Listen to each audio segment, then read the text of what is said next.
Hello, and welcome to a new English class.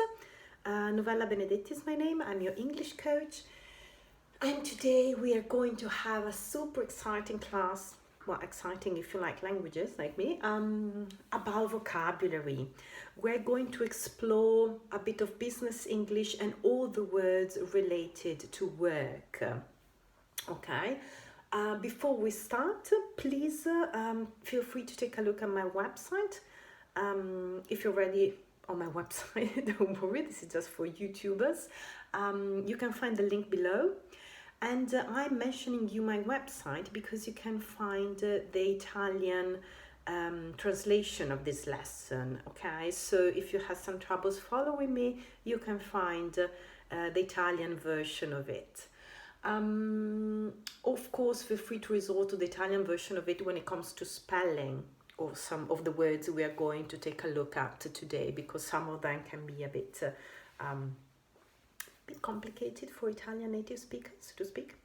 Of course, another something I also wish to remind you is to subscribe to Resfaber. Resfaber is my monthly newsletter, and once you subscribe, every first Friday of the month you receive a free email in your inbox with some inputs as to English. I use songs in my monthly newsletter. So through songs we see new vocabulary, some idiomatic expressions, and of course all those contents are only for people who subscribe to the newsletter. So you will not find them anywhere on my website, just in the newsletter. So, having said this, let's start with today's lesson about business English and work. Now, to begin with, a mistake that a lot of my students make is between to work or a work, or actually work and a job. So, once and for all, work is uncountable. Okay, so you look for work in general, while job is countable, so you look for a job. Okay, so when you apply for a specific job, it's a job, it's not a work. It's not that I applied for a work, you applied for a job and you're looking for work in general. Okay, please remember that, because I've heard it quite a number of times by now.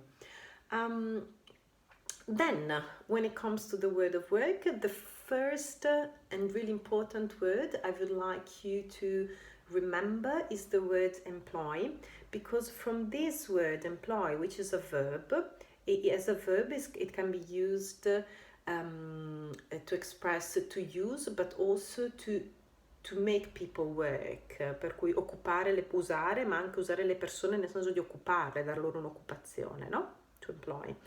And employ is also very important because you can build different words with employ. So you have the employer, il datore di lavoro, employer. You have the employee, il dipendente o il lavoratore, employee and employer. You have a person like me who is self-employed, okay, self-employed, or freelance if you prefer, that's a bit easier, but with employed, self-employed. Of course, you have the employment rate, il tasso di occupazione, employment rate, and the opposite is the unemployment rate, il tasso di disoccupazione, mentre la persona disoccupata è the unemployed. Okay, unemployed. You use un to give it the negative meaning. Okay, the employee, unemployed. Yes, in the last 2 years, well, especially at the beginning of the pandemic, I had a number of students who unfortunately were in cassa integrazione. Okay, and this is a bit, yes, it's a bit strange. Normally you don't speak in English about these topics, but anyway, here it comes. To be on furlough, to be in cassa integrazione, on furlough. And please do refer on my website for the spelling of furlough, because it's really a complicated one, with a lot of the G, the H that you don't pronounce, the O, the U. Furlough, check it on my website. Yes, to be on furlough, essere in cassa integrazione. And perhaps when you speak about to be on furlough, unemployment and so on, you mention trade unions. Trade unions are i sindacati. Trade unions. Yes, that's it. Basically, maybe the last part which can be interesting for you is the part related to contracts. So, yes, contracts in Italy are a jungle, but if you're working in an English-speaking countries, normally they have two kinds of contracts. The permanent contract and the fixed term contract. Of course, the permanent contract is the famoso tempo indeterminato, permanent contract, and the fixed term contract è il tempo determinato. Fixed term, permanent, determinato, indeterminato. And then, of course, you can work part-time, you can work full-time, but those are expressions that we use also in Italian, so I don't think you need an explanation for them. And then we move on to the next section as to work, and I would like to speak about the verbs, so to spark a little bit of action in there. As I mentioned before, when you're looking for a job, you see a vacancy and you apply for the job, right? You apply for candidarsi per. Sometimes you send a CV and presentation letter, CV or resume, and sometimes you need to fill in an application form. In any case, you apply for a job. Once you apply for a job, of course, you go through all the interviewing process and so on, and then the HR director hires you. Okay, assumere, to hire, hires you. After a few years, if you're good at your job and if people see that you're good at your job, you might get a promotion or you might get promoted. And that's very similar in Italian, so you don't need me to give you the Italian equivalent. It's basically you're here and with a promotion you move up in the social ladder. Yes, if career is an important part of your life, of course, as well. After a while, you might decide to change job, perhaps, and you leave your job. Now, how do you say licenziarsi? You can quit a job or you can resign from a job. So you hand in a resignation letter and you resign from a job. To quit a job is a bit more informal, but it's commonly used, so you can use it also in a professional context. To quit a job, it kind of always makes me laugh because the verb to quit, you use it, for example, you can quit smoking. So you quit a bad habit.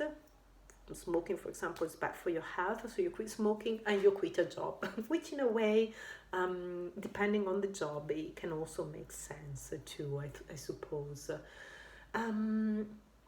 And of course, that's when you decide to leave a job. What about if it's the HR director that decides for you? Well, in that case, you are fired, or the HR director fires you to fire. So HR directors normally hire and fire people, hire and fire. Maybe the sound helps you to remember the verbs. Another way to say to get fired is to be or to get sacked. You can also be made redundant. To be made redundant is a bit more newspaper talk than business English. Yeah, so that's it when it comes to verbs and work. Just the last one. If you're very lucky, probably not like me, after many years of work, you can retire. To retire, andare in pensione. E la pensione è retirement. Okay, so here we are. Today we took a closer look. We're going to an end, so I'm going to wrap up today's session. We took a closer look at all kind of vocabulary related to work. So we spoke about work and job. We spoke about all the nice words you can create with employ, employee, employer, employment, unemployed, unemployment, self-employed, and so on. We spoke about being on furlough and trade unions. We spoke about